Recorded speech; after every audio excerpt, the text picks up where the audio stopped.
আসসালামু আলাইকুম, সবাই কেমন আছেন? আমরা চলে যাচ্ছি আপনার সি বিচ এলিভেটেড এক্সপ্রেস দিয়ে। আমরা এখন বর্তমানে আছি আখতারুজ্জামান ফ্লাইওভারে। দেখতে পাচ্ছেন আমি গাড়ি চালাচ্ছি আপনার আশির উপরে। আমরা রেডিসন ব্লু দেখতে পাচ্ছেন আপনারা। রেডিসন ব্লু দিয়ে আমরা আখতারুজ্জামান ফ্লাইওভার দিয়ে এখন চলে যাচ্ছি। এখানে কিছু টোল প্লাজার নিয়মাবলী দেওয়া হয়েছে। আর এখানে সামনে হচ্ছে লালখান বাজার এবং পতেঙ্গা। আর এখানে খুব সতর্কবার্তা বলা হয়েছে, মোটরসাইকেল এবং ট্রেলার ফ্লাইওভার চালানো যাবে না।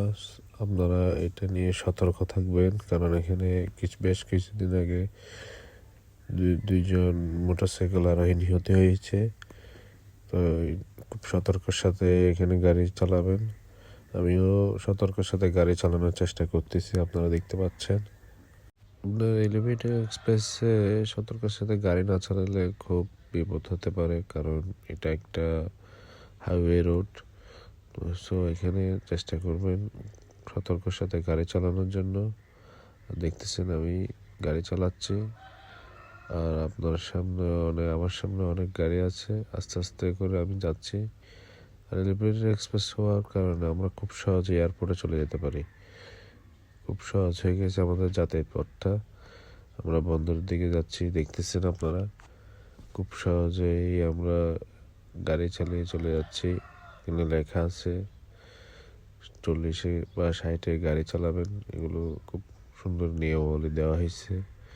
লিমিটেড এক্সপ্রেসে আপনার ইচ্ছে করবে খুব জোরে গাড়ি চালানোর জন্য, কিন্তু ভুল হয়ে কাজটি করবেন না, কারণ এটি একটা সহজ করার জন্য, যাতায়াত পথ সহজ করার জন্য, আপনাদেরকে এয়ারপোর্টে সহজভাবে যাওয়ার জন্য এই লিমিটেড এক্সপ্রেসটি তৈরি করছেন। তার মানে এই না যে আপনি ওখানে খুব জোরে গাড়ি চালাবেন। তো গাড়ি জোরে চালালে এখানে আপনার অ্যাক্সিডেন্ট হওয়ার সম্ভাবনা বেশি রয়েছে। তো চেষ্টা করবেন গাড়ি আস্তে আস্তে চালিয়ে আপনার গন্তব্যে পৌঁছানোর জন্য। দেখতে পাচ্ছেন কত সুন্দর একটি রোড। আমরা এখন অনেক উপরে দিয়ে যাচ্ছি, আমাকে দেখতে পাচ্ছেন আপনারা। গাড়ি আমি এখন খালি থাকার কারণে রোড ফাঁকা পায়ে 100-র উপরে গাড়ি চালানোর চেষ্টা করতেছি, কিন্তু এই কাজটা আপনারা করবেন না ভুলো। কারণ গাড়ি আপনারা যত কম স্পিডে চালাবেন তত আপনাদের জন্য ভালো। চেষ্টা করতেছি আমিও কম স্পিডে চালানোর জন্য, কিন্তু ফাঁকা পাইলে তো যারা গাড়ি চালায় তারা বুঝেন, একটু যদি না টানেন তাহলে তা হচ্ছে না। তো ট্রেন তো মানে সুযোগ পেলেই টানতে হবে, এরকম করে গাড়ি চালাতে হয়। গাড়ির ভাষা আছে একটা, এটাও বুঝতে হবে। তো যারা গাড়ি চালান শুধু চেষ্টা করবেন মাথা ঠান্ডা রেখে গাড়ি চালানোর জন্য। দেখেন এবং রোড তো পাইলে তো সারাদিন গাড়ি চালাতে ইচ্ছে করবে, এটা স্বাভাবিক। রোডটা দেখলেই মন জুড়ে যায়। কত সুন্দর, কত সুন্দর পাখিদের দৃশ্য। এত সুন্দর করে করে চলে যাচ্ছি। আমরা এখন বিচে এসে গেলাম। বিচে আস্তে আস্তে গুটি গুটি পা দিয়ে আস্তে আস্তে এখন আমরা বিচের দিকে রওনা দিচ্ছি। আপনি দেখতে পাচ্ছেন আমাকে। দেখেন কত সুন্দর অপরূপ দৃশ্য। এখন দেখা যাবে এই ফটোগ্রাফাররা আসছে শুধু ফটো তোলার জন্য, আমাকে বারবার জিজ্ঞাসা করে। দেখেন কত সুন্দর জাহাজ আছে এখানে অনেকগুলো সমুদ্র পারে। একটা শান্তির বাতাস আছে, এখন শান্তির বাতাস দিল। দেখছেন আপনারা, দেখতে পাচ্ছেন।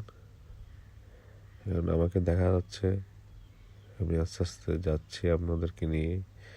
দেখেন কিভাবে কত সুন্দর সূর্যের আলোতে। কেমন হয়েছে একটু বলবেন, আর লাইক এন্ড শেয়ার তো করবেন, ঠিক আছে। এটা হচ্ছে আমার ভাগিনা সোহা, সে আপনাদেরকে হাই দিচ্ছে।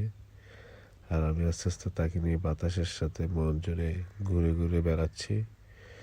বিচের এই আবহাওয়াটা খুব সুন্দর, বিশেষ করে শীতকালে। শীতকালে এত ভালো লাগে, মন জুড়ে যায়। দেখেন কত সুন্দর লাগতেছে এই ঢেউগুলো দেখতে। এটা এটা হচ্ছে নুরাইন, আমার ভাতিজি। নুরাইন দেখেন, আপনাদেরকে হাই দিবে। নুরাইন হাই দিচ্ছে, হাই দিচ্ছে আপনাদেরকে। দেখুন এখন কত সুন্দর এখানে এয়ারপোর্ট আছে, প্লেন নামতেছে আমাদের সামনে, একদম কত সুন্দর অপরূপ দৃশ্য, মাশাআল্লাহ। তারপর আমরা চলে গেলাম বাচ্চাদেরকে নিয়ে ট্রেন চালার জন্য, তারা নাকি ট্রেন চালাবে। ট্রেন চালানোর জন্য আমরা এক এক ধরনের টিকিট কাটলাম, যেটা ওখানে আছে আর কি। তাই আবার দেখা যাচ্ছে আমাকে, তো তারা নাকি ট্রেন চলবে সোহা নুরাইন। তারপর দেখতেছেন ট্রেনটা এখন চালু হবে। নুরাইন তো খুব চুপ করে বসে আছে, নুরাইন একদম কতক্ষণ আমার দিকে তাকায়, হাই দেয়।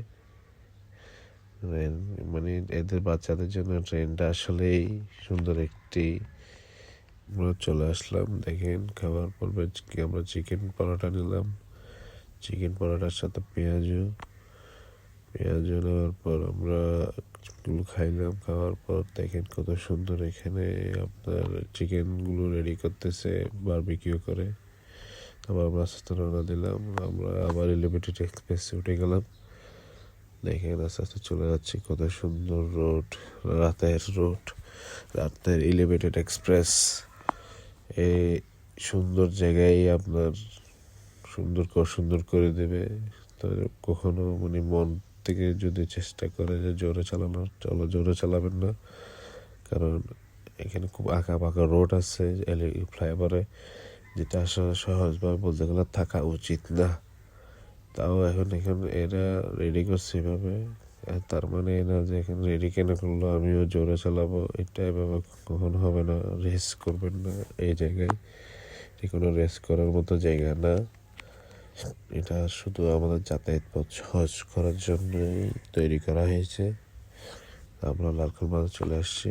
লালখান বাজার দেখেন, লালখান বাজার দিয়ে আমরা আস্তে আস্তে আক্তার জোন ফ্লাইওভার উঠে যাব। আক্তার জোন ফ্লাইওভারে এখন আস্তে আস্তে আমরা রওনা হলাম। তো সামনে একটা আমাদের একটা এক্সপিরিয়েন্স শেয়ার হবে, আমাদের একটা বাইকে রং সাইডে আসার জন্য ধরবে। দেখেন উনি রং পথে গাড়ি নিয়ে আসছে, ওকে সার্জেনা ধরছে। রং পথে আপনারা গাড়ি যাতায়াত করবেন না, চেষ্টা করবেন না, কারণ এখন এই শৃঙ্খলা প্রশাসন আস্তে আস্তে কঠোর হচ্ছে। তো ভাইয়াকে ধরছে, ভাইয়া রং সাইডে হয়তো আসছে মনে হয় ওই জন্য। তো ভাইয়া আপনি রং সাইডে কেন আসলেন? রং সাইডে আসলে তো সার্জেন্ট ভাইয়া তো আপনার অবশ্যই ধরবে। তো এটা আপনি দেখতে পাচ্ছেন, এখন হয়তো কাগজপত্র নেবে, কাগজপত্র নেওয়ার পর হয়তো বা মামলা দিবে, কারণ উনি রং পথে আসছে, যেটা ওনার করা উচিত ছিল না। ভাইয়া দরকার পড়ে নাই, আপনি রং পথে আসছেন, আপনার একটু 1 মিনিট লাগলো ঘুরে আসলো, আপনার জন্য তো ভালো হইতো। রং পথে আসবেন না বা যাবেন না, কারণ এটা একটি অ্যাক্সিডেন্ট হওয়ার ক্ষতির কারণ থাকবে। আজকের জন্য বিদায় হলাম, দোয়া করবেন, লাইক এন্ড শেয়ার দেবেন। আসসালামু আলাইকুম।